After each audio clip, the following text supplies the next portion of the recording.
लेकिन इन सबके बीच एक और बड़ी खबर आ रही है। ईरानी विदेश मंत्री अब्बास अरागची का बड़ा दावा, बातचीत करनी है तो पहले हमले रोकने होंगे। फिलहाल हमें किसी मदद की जरूरत नहीं है, हमें पता है कि हमें अपनी रक्षा कैसे करनी है। यहां विदेश मंत्री अरागची, जो कि जेनेवा में बातचीत जो हो रही थी उसका हिस्सा भी बने हुए थे, लेकिन अब उनका यह कहना है कि अगर बातचीत करनी है तो हमले हमें रोकने पड़ेंगे। हमारे साथ शिवाज सर भी है। शिवाज सर, क्या ईरान ने अपने सारे कार्ड शो कर दिए हैं या उसके पास अभी भी कोई इक्का बचा हुआ है? क्योंकि आपने अटैक कर दिया अमेरिका के बेसिस पर, अब आगे क्या?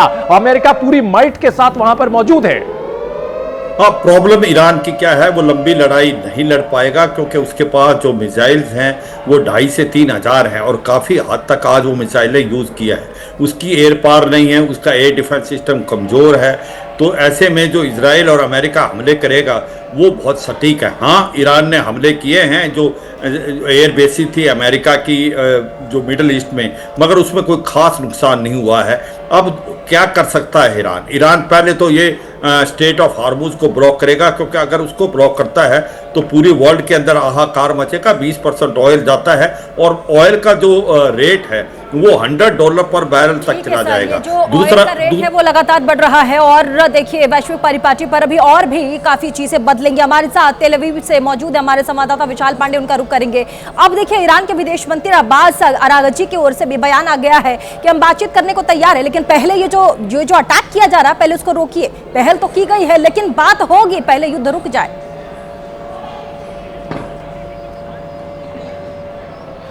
बिल्कुल, देखिए यहाँ पर ईरान के विदेश मंत्री ये कह रहे हैं कि अगर अमेरिका को कोई बातचीत करनी है तो वो सीधे हमसे बातचीत करें, मैं फोन लाइन पर उपलब्ध हूँ, किसी अप्रत्यक्ष बातचीत की अब जरूरत नहीं है। लेकिन हमें ऐसा लगता नहीं है कि फिलहाल अमेरिका या ईरान के बीच कोई बातचीत होने की संभावना है, क्योंकि जो बातचीत का नतीजा था वो कल ही फेल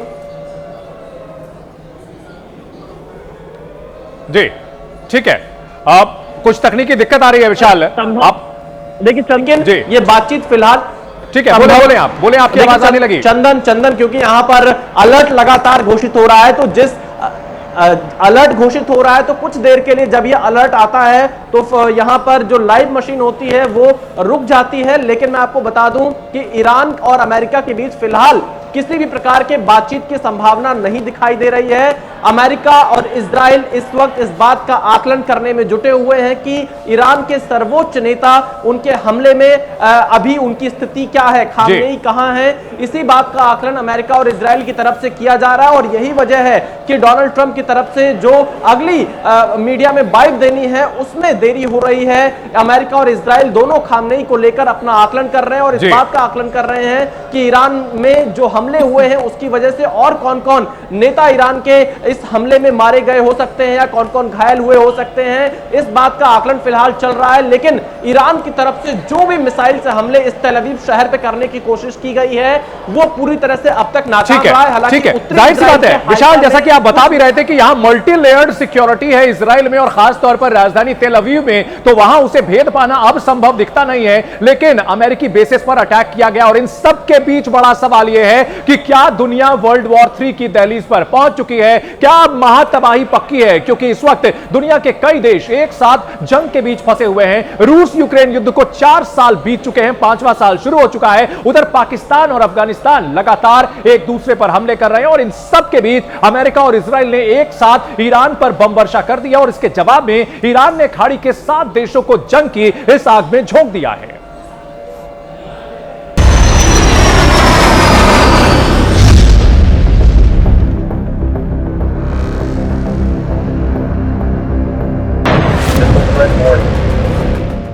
आसमान से अग्नि वर्षा हो रही है, मिसाइलें गरज रही हैं, बारूद की गंध हर तरफ फैली हुई है।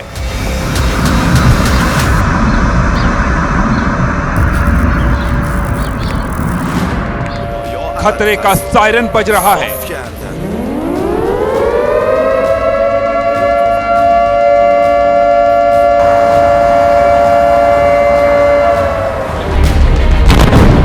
तो क्या वर्ल्ड वॉर 3 का काउंटडाउन शुरू हो चुका है?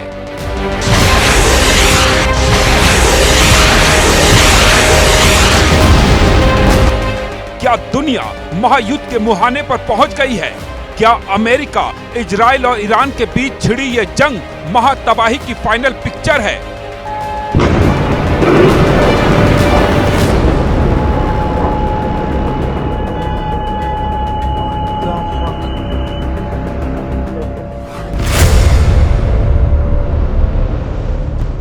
ये सवाल बेवजह नहीं है, बेबुनियाद नहीं है। इस सवाल के पीछे है वो तस्वीरें जो लगातार दुनिया भर से सामने आ रही हैं।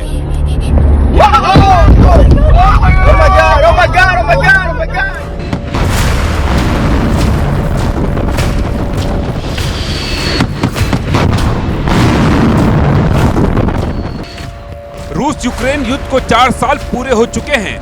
बावजूद इसके न जेलेंस्की झुकने को तैयार हैं, न पुतिन रुकने को। अल्हम्दुलिल्लाह।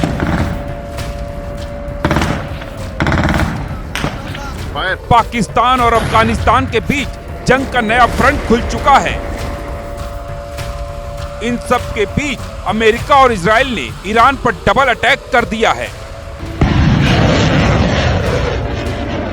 ये जंग कितनी भीषण होने वाली है, इसका अंदाजा इसी बात से लगाया जा सकता है। अमेरिका ने अपने सबसे ताकतवर aircraft carrier US Abraham Lincoln से ईरान पर हमला किया है। ये जहाज दक्षिण चीन सागर से मिडिल ईस्ट कुछ हफ्ते पहले ही पहुंचा था।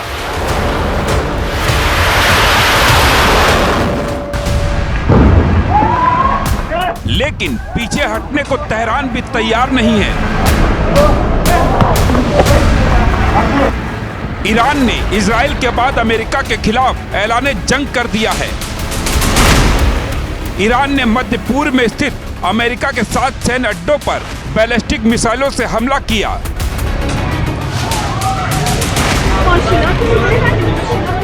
ईरान ने इजराइल के अलावा कुवैत, कतर, बहरीन और सऊदी अरब में मौजूद अमेरिकी बेस को निशाना बनाया।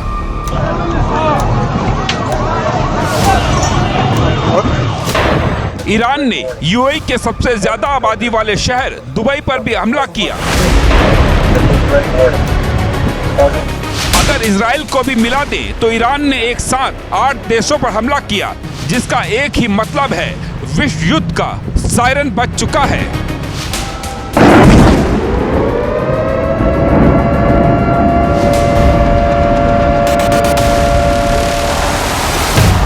क्योंकि जिन देशों को ईरान ने निशाना बनाया है वो भी बदले की बात कह रहे हैं। ऐसा होता है तो मतलब साफ है, महायुद्ध तय है।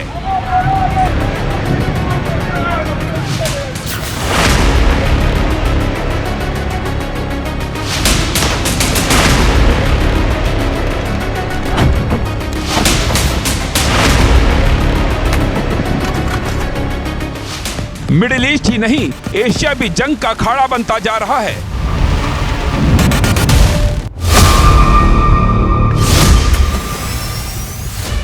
पाकिस्तान और अफगानिस्तान के बीच हालात जंग जैसे हो गए हैं।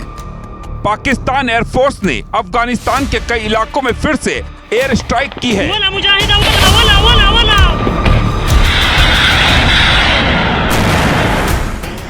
वहीं तालिबान ने दावा किया है उसने इस्लामाबाद के फैजाबाद सैन्य ठिकाने समेत कई अहम ठिकानों को निशाना बनाया है।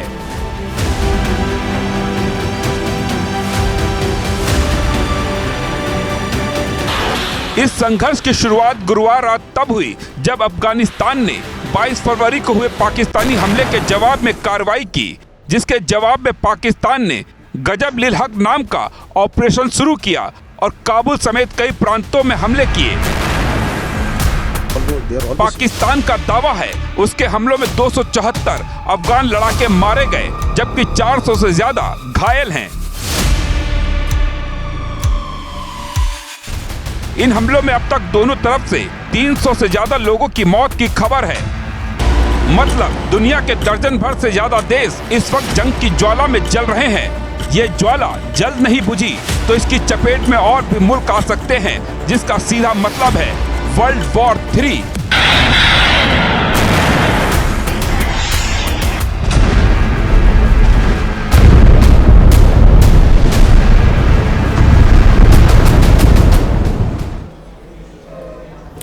तो देखिए तस्वीर बन रही है, इस सबके बीच एक बड़ी खबर है। कई देशों ने सुरक्षा परिषद की बैठक की मांग उठाई है। रूस, फ्रांस और चीन ने यूएन बैठक की मांग की है। ईरान के हालात को लेकर यह बैठक की मांग की गई है। तो बड़ी खबर है क्योंकि पूरी दुनिया की निगाहें इस पर बनी हुई है। और बड़ी खबर यह है कि कई देशों ने सुरक्षा परिषद की बैठक की मांग उठाई है। संजय कुलकर्णी सर लगातार हमारे साथ बने हुए हैं और इन सब के बीच ये जो पूरी तस्वीर बन रही है, क्या ये बैठक बुलाई जाएगी? संजय सर, ये जो तस्वीरें बन रही हैं, क्या ये बैठक जो बुलाई गई है, ये बैठक आएगी और बैठक होगी तो कोई इसका असर होगा? देखिएगा, यूएन तो तकरीबन मैं कहूँगा एक डिफंक्ट ऑर्गेनाइजेशन हो गया है। बोर्ड ऑफ पीस से ही समझ सकते हैं आप कि किस प्रकार से यूएन की कितनी चलती है। लेकिन सवाल ये है कि जो लड़ाई है ये अस्तित्व की लड़ाई है। अब ईरान अपने अस्तित्व के लिए लड़ रहा है, एक पुरानी परंपरा है, इसलिए अपना दिखाने के लिए कि हम पुरानी सभ्यता है इतनी आसानी से घुटने नहीं टेकेंगे। लेकिन अमेरिका भी जानता है कि ईरान के पास इतनी सामग्री नहीं है। इसलिए हम जब लोग बातचीत करते हैं कि तीसरा महायुद्ध क्या होगा, तीसरा महायुद्ध नहीं होगा। यहाँ तक लिमिटेड रीजनल वॉरफेयर रहेगा, इतना ही रहेगा। क्यों? रूस के पास हिम्मत नहीं है आज की तारीख में लड़ने के लिए। तस्वीरें जो है दिख रही हैं, बनी रहेंगी तस्वीरें ये। बिल्कुल, ये आप अगर आप ये तस्वीर देखें, प्रेशर जो है लगातार प्रेशर डाला जाएगा ईरान के ऊपर। ईरान ने बाकी देशों पे युद्ध क्यों किया? इसलिए किया कि वो अमेरिका के ऊपर प्रेशर डाले कि वो ईरान के ऊपर से युद्ध लेकिन ये समाप्त तस्वीरें करे। बताइए, बहरीन में जो यूएस बेस पर अटैक हुआ है, यूएस का जो थार्ड है, बड़ा एयर डिफेंस सिस्टम मजबूत माना जाता है, तो क्या थार्ड को भेज दिया ईरान ने?